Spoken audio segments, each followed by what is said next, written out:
गरुड़ पुराण में आत्मा को यमलोक यात्रा के बारे में बताया गया है। इसमें बताया गया है कि मृत्यु के बाद जीवात्मा को उसके कर्मों के अनुसार ही स्वर्ग या नरकलोक की प्राप्ति होती है। मृत्यु अटल सत्य है। संसार में जन्म लेने वाले हर प्राणी की मृत्यु निश्चित है। शास्त्रों में भी कहा गया है, जो इस दुनिया में जन्म लेकर आया है उसे एक न एक दिन इस संसार को छोड़कर जाना पड़ेगा। गीता में मृत्यु के बारे में कहा गया है कि आत्मा का कोई विनाश नहीं कर सकता। आत्मा अजर और अमर है। इसे ना ही आग जला सकती है, ना पानी भिगो सकता है और न ही हवा सुखा सकती है।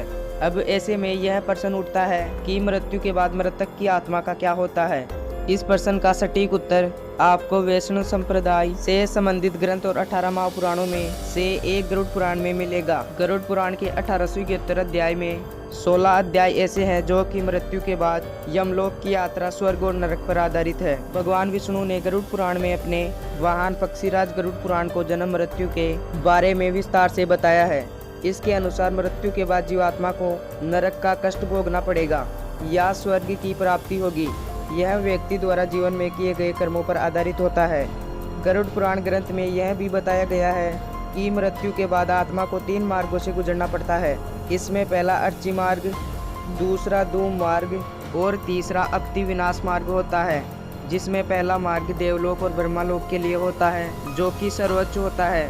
इसमें मरने के बाद ऐसे लोग जाते हैं जिन्होंने अपने जीवन में केवल अच्छे कर्म ही किए हो और पापों से दूर रहा हो। धूम मार्ग की यात्रा को पितरलोक की यात्रा कहा जाता है। वहीं तीसरे मार्ग की उत्पत्ति बहुत विनाशकारी होती है।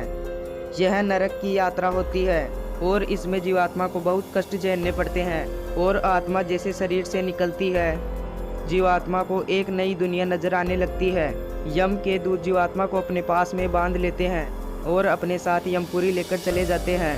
यम के दोनों दूत बड़े डरावने होते हैं और जिन रास्तों से जीवात्मा को लेकर जाते हैं वह खतरनाक और बहुत ही दुखदायी होता है।